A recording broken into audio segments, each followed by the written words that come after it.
Bismillahirrahmanirrahim. Assalamualaikum warahmatullahi wabarakatuh. Perkenalkan, nama saya Sinta Nur Safitri Ramli. Di sini saya akan menjelaskan pertama variasi stimulus, kedua keterampilan bertanya dasar, dan yang ketiga keterampilan bertanya lanjut. Oke, baiklah, langsung saja. Variasi stimulus adalah suatu kegiatan guru dalam konteks proses interaksi belajar mengajar yang ditunjukkan untuk mengatasi kebosanan siswa. Sehingga dalam proses belajar mengajar, siswa senantiasa menunjukkan ketekunan, antusias, serta penuh partisipasi. Aspek-aspek yang dilatihkan, yang pertama gerak guru atau teacher movement.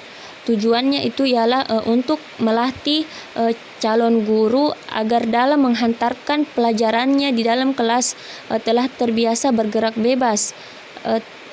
Maksudnya dia tidak kaku. Kemudian gerak bebas, biasakan bergerak bebas dalam kelas dengan maksud untuk memberikan dorongan dan menanamkan rasa dekat pada siswa sekaligus sambil mengontrol tingkah laku siswa. Yang kedua ialah menerangkan bahan. Maksudnya jangan menerangkan sambil menulis menghadap papan tulis. Sebaiknya menulis baru menerangkan. Dan yang ketiga, menerangkan dan bergerak. Jangan membiasakan menerangkan sambil berjalan mondar-mandir, tetapi jangan pula membiasakan menerangkan hanya sambil duduk melulu. Kemudian arah pandang. Arah pandang hendaklah menjelajahi keseluruhan kelas. Pada waktu seorang siswa bertanya, usahakan bergerak menjauhi si penanya agar si penanya mengucapkan pertanyaannya terdengar oleh semua siswa. Kelima itu ketika siswa bertanya, pada waktu siswa bertanya, usahakan bergerak menjauhi si penanya agar si penanya mengucapkan pertanyaannya terdengar oleh semua siswa. Kemudian observasi. Bila menginginkan untuk mengobservasi seluruh siswa, maka bergeraklah perlahan-lahan dari arah belakang kelas ke depan agar dapat mengetahui tingkah laku siswa dengan seksama tanpa diketahui oleh siswa yang bersangkutan. Kemudian yang kedua, isyarat guru atau yang disebut teacher gesture.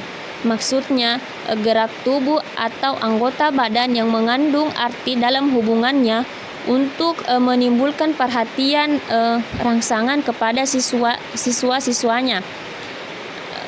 Yang pertama, gerak tangan, menggambarkan sesuatu. Misalnya dengan gerak tangan dapat digambarkan suatu benda, ukuran maupun kecepatan gerak suatu benda.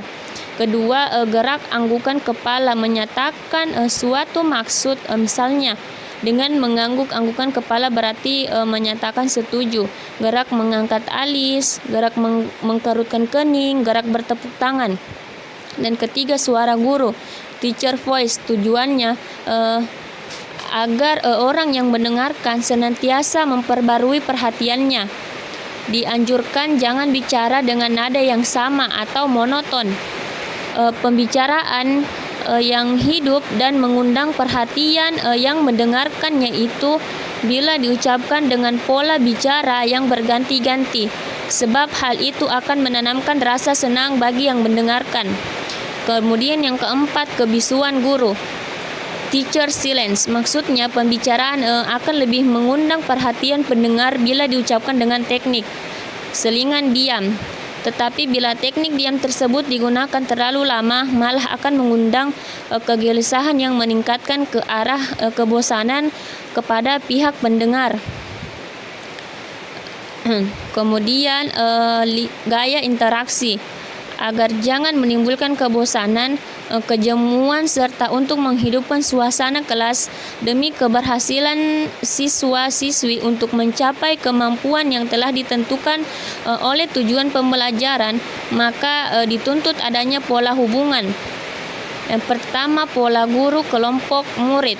Interaksi ini guru menyelenggarakan dialog dengan seluruh kelas, dan bila menampilkan pertanyaan, maka pertanyaan tersebut ditujukan kepada seluruh siswa, bukan kepada siswa tertentu secara individual. Kedua, pola guru murid sebagai individu. Interaksi ini seperti bentuk pertanyaan langsung ditujukan kepada salah seorang siswa tertentu, sehingga selanjutnya terjadi dialog dua arah. Kemudian pola guru murid. Interaksi ini umpamanya setelah guru memberikan pengarahan, kemudian dilontarkan permasalahan ke kelas agar terjadi diskusi antar siswa dalam mengupas permasalahan tersebut. Kemudian kontak pandang dan gerak, maksudnya merupakan suatu kunci modus penyampaian ekspresi emosi. Misalnya, guru menerangkan kepada salah seorang siswa dengan tatapan mata atau pandangan yang tajam. Hal itu mengandung arti bahwa pihak pembicara tidak ingin interupsi.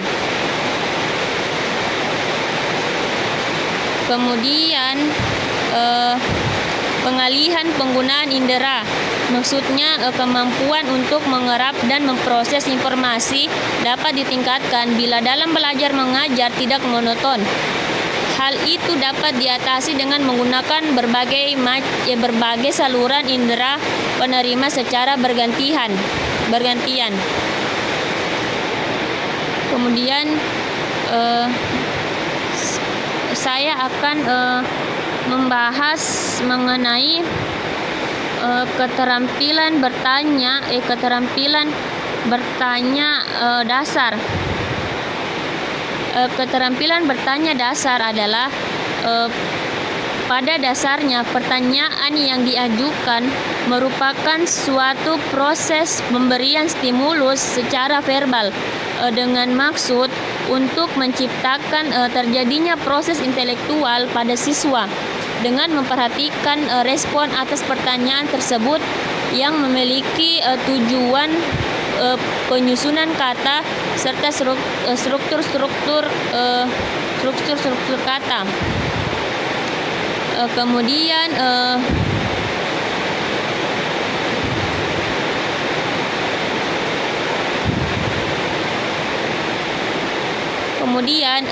penggunaan keterampilan bertanya dalam usaha mencapai tujuan. Guru perlu memperhatikan beberapa hal. Yang pertama, kehangatan dan keantusiasan. Kelas akan kelihatan hidup apabila guru menunjukkan sikap yang antusias dan hangat. Sikap ini akan tampak pada gaya guru, ekspresi wajah, suara, serta gerakan badan yang dapat mempengaruhi suasana kelas gembira dan akrab. Guru yang membawa persoalan dari rumah ke sekolah dan terbawa pada saat ia mengajar akan menunjukkan sikap yang murung dan tidak gairah dalam mengajar. Akibatnya suasana kelas akan terpengaruh juga oleh sikap guru yang kurang bergairah itu. Siswa akan enggan berpartisipasi karena melihat sikap guru yang murung dan kemungkinan besar menjadi cepat marah. Sikap itu harus dihindari. Betapapun beratnya persoalan dihadapi guru, di depan kelas ia harus bersikap wajar. Jangan memperlihatkan sikap murung, sedih atau bersungut-sungut. Sikap hangat dan antusias ditunjukkan dalam mengajukan pertanyaan maupun menerima jawaban dari siswa. Kemudian keterampilan bertanya dasar dan lanjut. Untuk dapat mencapai tujuan penggunaan pertanyaan di dalam kelas, guru perlu memahami komponen-komponen keterampilan bertanya dasar. Keterampilan bertanya dasar mempunyai komponen sebagai berikut: pengajuan pertanyaan secara jelas dan singkat, pemberian acuan, pemusatan, kemudian pemindahan giliran, penyebaran, kemudian pemberian waktu berpikir, kemudian sambutan yang hangat dan antusias, kemudian pemberian tuntutan, dan kemudian keterampilan bertanya lanjut. Penguasaan komponen bertanya lanjut juga berlandaskan penguasaan komponen bertanya dasar. Oleh karena itu, semua komponen bertanya dasar juga masih dipakai dalam menerapkan keterampilan bertanya lanjut. Kemudian saya akan menjelaskan tugas terakhir yaitu keterampilan bertanya lanjut. Keterampilan bertanya lanjut adalah merupakan lanjutan daripada keterampilan bertanya dasar yang lebih mengutamakan usaha mengembangkan kemampuan berpikir, memperbesar partisipasi dan mendorong lawan bicara agar dapat berinisiatif sendiri.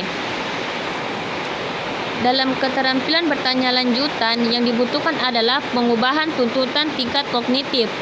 Pengubahan tuntutan tingkat kognitif dalam menjawab pertanyaan-pertanyaan yang dikemukakan guru dapat mengandung proses mental yang berbeda-beda, dari proses mental yang rendah sampai proses mental yang lebih tinggi.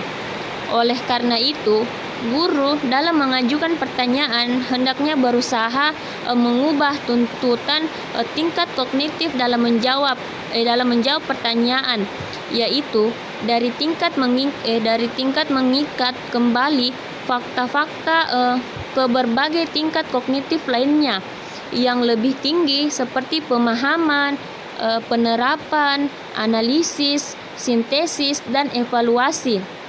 Untuk mengembangkan tingkat kognitif dari yang sifatnya rendah yang lebih tinggi, guru hendaknya dapat mengatur urutan pertanyaan yang diajukan kepada siswa dan tingkat mengingat. Kemudian pertanyaan pemahaman, penerapan, analisis, sintesis, dan evaluasi, usahakan agar jangan memberikan pertanyaan yang tidak bolak-balik. Misalnya sudah sampai kepada pertanyaan analisis, kembali lagi kepada pertanyaan ingatan, dan kemudian melonjak pada pertanyaan evaluasi. Hal ini akan menimbulkan kebingungan pada siswa dan partisipasi siswa dalam mengikuti pelajaran dapat menurun, dan hindari pula memberikan pertanyaan yang ambigu atau memiliki makna ganda. Baiklah, sekian dan terima kasih.